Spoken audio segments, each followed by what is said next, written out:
Larry Bird doesn't do moments like this anymore. He doesn't chase cameras. He doesn't jump into conversations.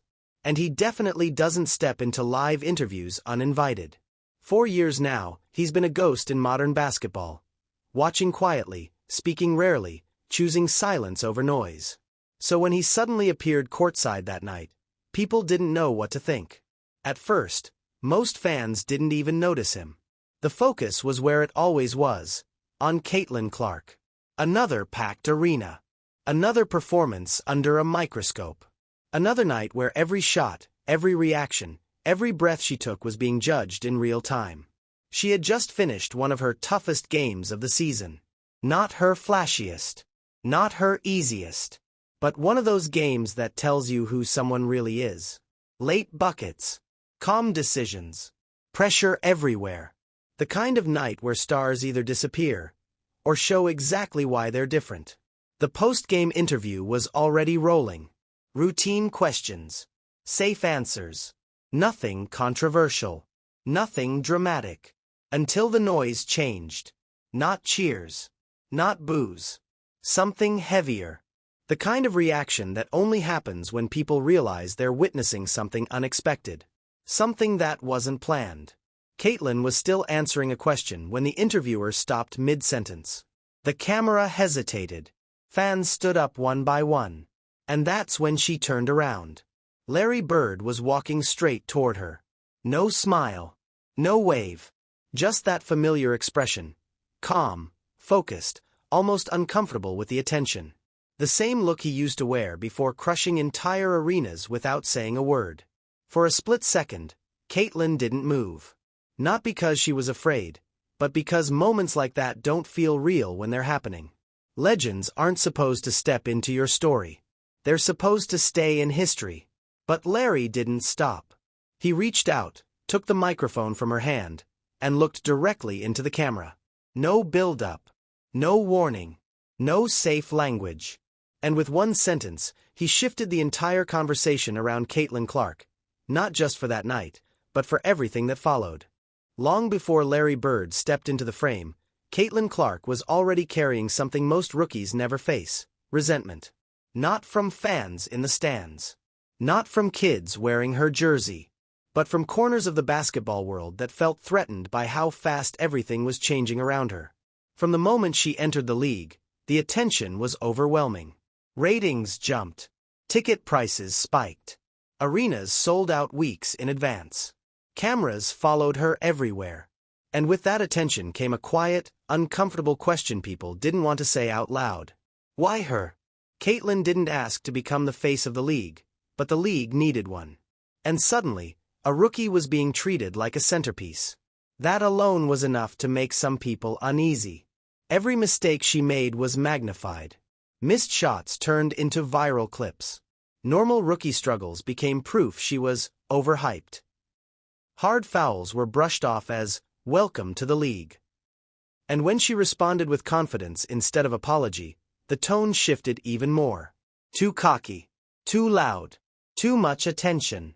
Labels started sticking.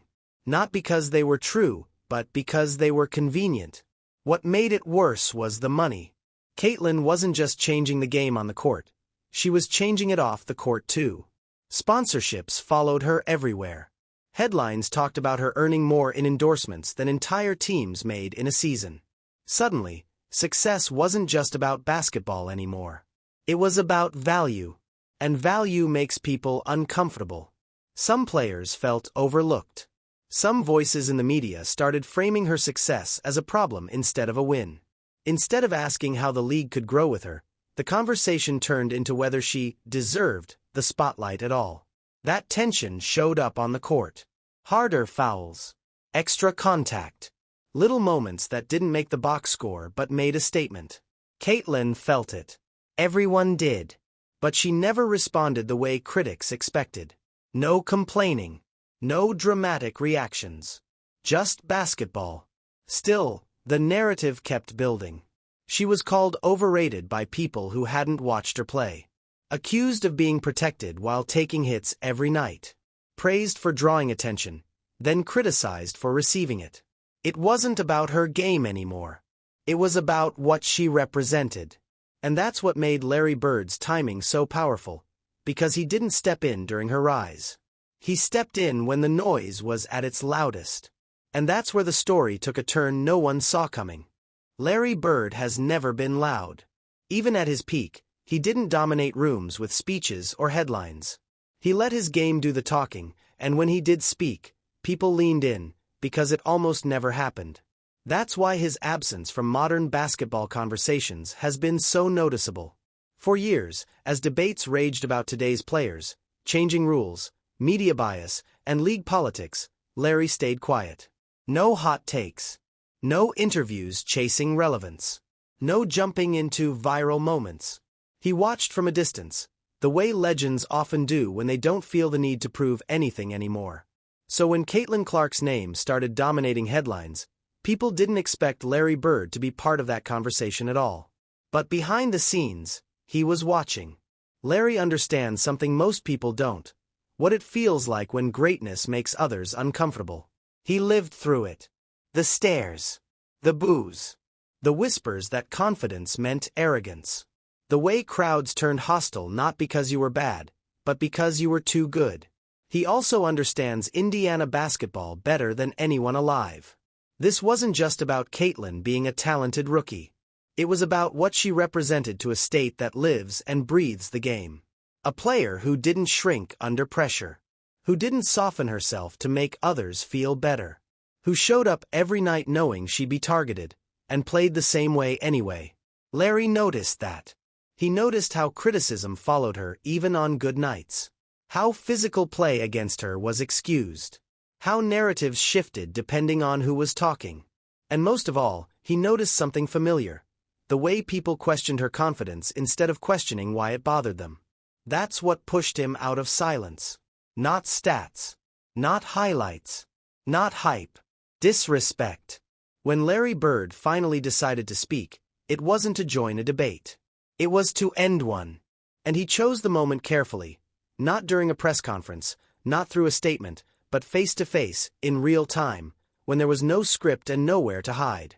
And when he took that microphone, it wasn't just an opinion being shared. It was a line being drawn. The microphone felt heavier than it should have. Larry Bird didn't rush. He didn't smile for the camera. He didn't soften his tone. He just looked straight ahead, the way he always had, like he was about to tell the truth whether people liked it or not. "I've been watching a long time," he said. That alone was enough to quiet the arena. Because when Larry Bird says he's been watching, it means decades. It means eras rising and falling. It means pressure that most players today will never feel. And everyone knew whatever came next wasn't going to be polished or safe. "I don't say this lightly," he continued. "She's the real deal.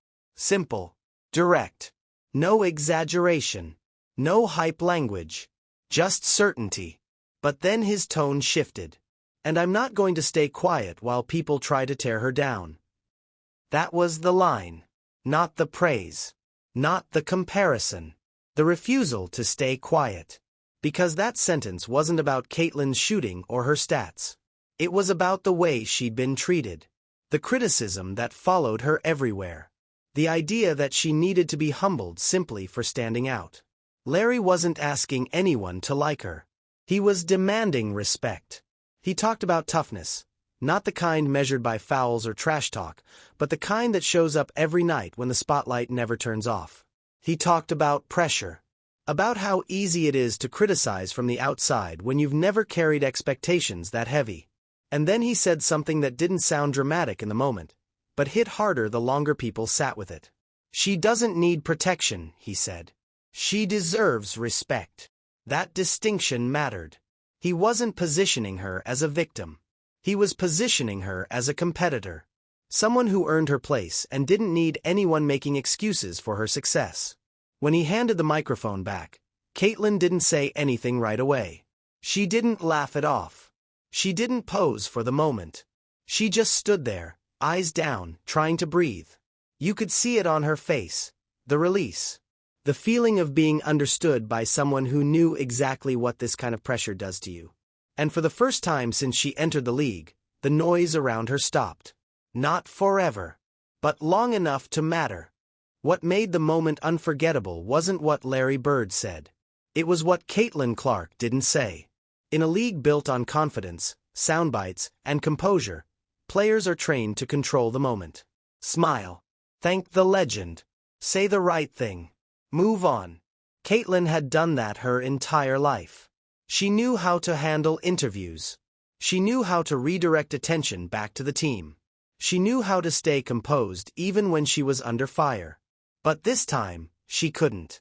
When Larry handed the microphone back, Caitlin didn't rush to speak. She didn't even look up right away. Her shoulders dropped slightly, almost like her body reacted before her mind did. She covered her face, not to hide, but to steady herself. That's when people understood this wasn't just about basketball. For months, Caitlin had been absorbing pressure quietly. Not just from defenders, but from expectations that came with being labeled the future. She was expected to elevate the league, carry ratings, sell tickets, inspire fans, and somehow also remain humble enough not to offend anyone watching. That kind of pressure doesn't show up on a stat sheet. It shows up in late nights replaying games in your head. It shows up in learning how to ignore comments that question whether you belong. It shows up in having to prove yourself over and over, even after you already have. Larry Bird didn't just validate her talent. He validated the weight she'd been carrying. And that's why her reaction felt so raw. She wasn't crying because she was overwhelmed by praise. She was emotional because someone who had lived through the same kind of scrutiny saw her clearly. Someone who had been doubted for being confident. Someone who had been labeled difficult simply for refusing to bend. In that moment, Caitlin wasn't the league's biggest story. She was just a player being told, "You're not imagining this. This is hard. And you're handling it." That kind of validation changes people. Not in loud ways. In subtle ones. After that night, Caitlin's body language shifted. She played freer. Took shots without hesitation. Reacted less to contact. Not because the pressure disappeared, but because it stopped feeling personal. Larry's words reframed the noise. It wasn't about her being wrong. It was about others being uncomfortable. And once a player understands that, something clicks. The confidence becomes quieter, stronger, less defensive. That's what made this moment last beyond the clip. It wasn't a viral soundbite. It was a release valve. And once that valve opened, there was no going back to how things were before. The reaction didn't come slowly. It hit all at once. Within minutes of Larry Bird handing the microphone back, clips were already spreading. Not edited. Not dramatized. Just raw footage, passed around because people knew it mattered. Former players, current players, analysts, and fans all saw the same thing, and everyone understood that this wasn't a normal viral moment. This one forced a response. Across social media, the tone shifted almost immediately. People who had been openly critical of Caitlin went quiet. Not because their opinions disappeared, but because challenging Larry Bird publicly wasn't a fight anyone wanted. When someone with that kind of credibility speaks without agenda, it changes the rules of the conversation. Former NBA players chimed in first. They didn't break down her shooting mechanics or debate her usage rate. They talked about pressure. About how rare it is for a rookie to walk into a league already carrying expectations that usually take years to build. Several pointed out the obvious, that Caitlin wasn't being criticized like a normal first-year player. She was being judged like a finished product. That distinction mattered. Media coverage followed quickly, but it felt different than before. Headlines weren't nitpicking anymore. They weren't asking whether she was overhyped or questioning her confidence. Instead, the focus shifted to something broader. What it says about a league when its most visible player becomes its most scrutinized. Some analysts admitted quietly that the coverage had gone too far. Others doubled down, insisting criticism was part of the job. But even then, the tone had changed. It was no longer casual, no longer flippant. Larry Bird had raised the stakes. And then there were the players. Some spoke out in support, emphasizing respect and competition. Others stayed silent, which spoke just as loudly. Because silence, after a moment like that, is a choice. And in a league already navigating growing pains, that choice didn't go unnoticed. Behind the scenes, executives noticed too. Ticket sales spiked. Broadcast numbers jumped again. Caitlyn's games became must-watch events not just because of her play, but because people wanted to see how she would respond. And she did, with consistency, with effort, with the same calm confidence that started this entire conversation in the first place. Some called it a turning point, not because Larry Bird saved anything, but because he forced honesty. He stripped away the performative debates and made people confront a simple truth. Caitlin Clark wasn't a problem to be managed. She was an opportunity the league needed to handle better. And from that point on, pretending otherwise became much harder. What changed after that night wasn't loud. There was no victory lap, no speeches, no social media post thanking Larry Bird or leaning into the moment. Caitlin Clark went back to doing what she's always done, playing basketball. But if you watched closely, you could feel it. Something had settled. Her game didn't become flashier. It became calmer. She stopped forcing moments, stopped reacting to contact, stopped looking toward officials after hard fouls. Not because those things stopped happening, but because she no longer felt the need to prove anything in real time. The urgency was gone. And when urgency disappears, clarity shows up. You could see it in how she handled pressure late in games. Slower steps, better spacing, decisions made a half-second earlier than defenders expected. That's not something you coach. That's something that comes when a player feels grounded. The confidence was still there. It just wasn't defensive anymore. And that's when people started watching differently. Fans who had only seen highlights began watching full games.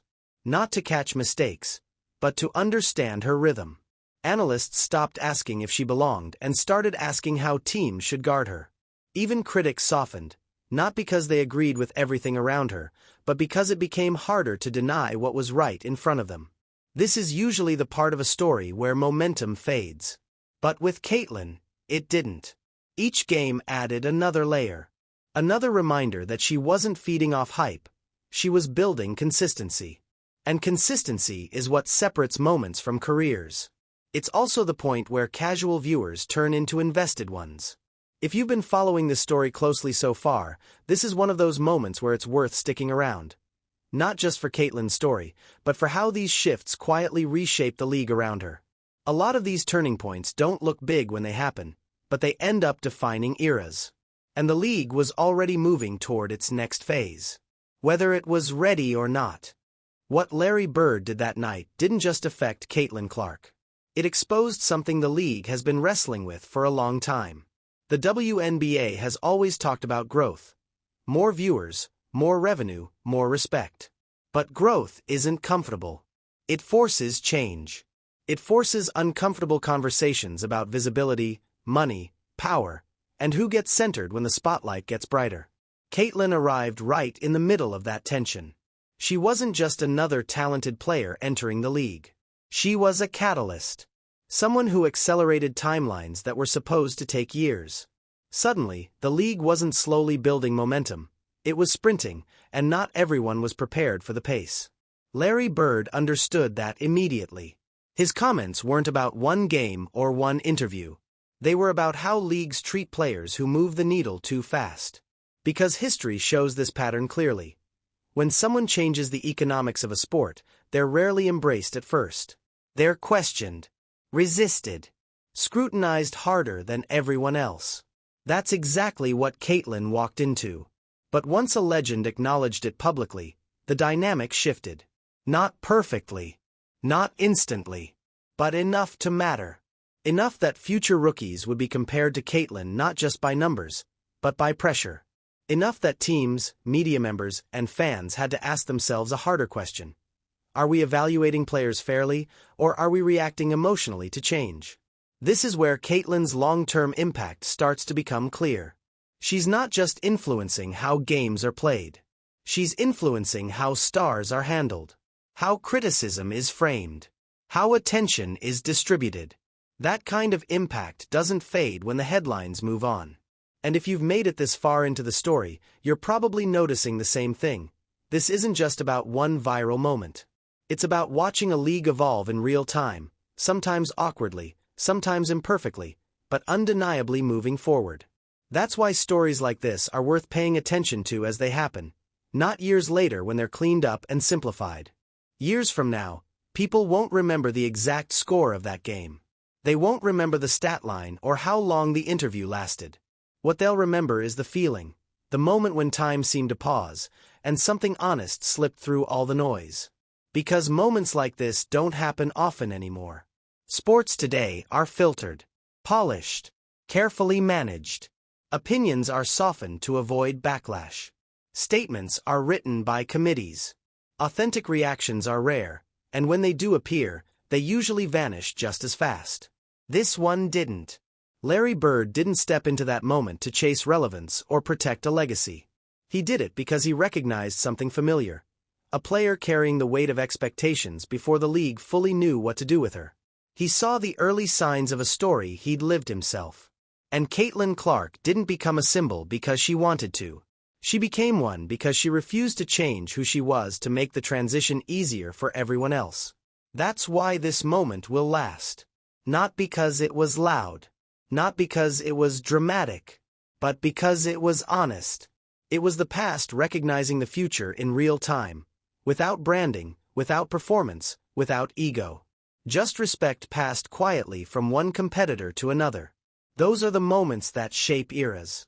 And if you enjoy breaking down stories like this, the ones that go deeper than highlights and headlines, make sure you're part of the conversation. Take a second to like the video, subscribe, and let me know in the comments what you think this moment means for the future of the league. Because stories like this don't end when the clip does. They're just getting started.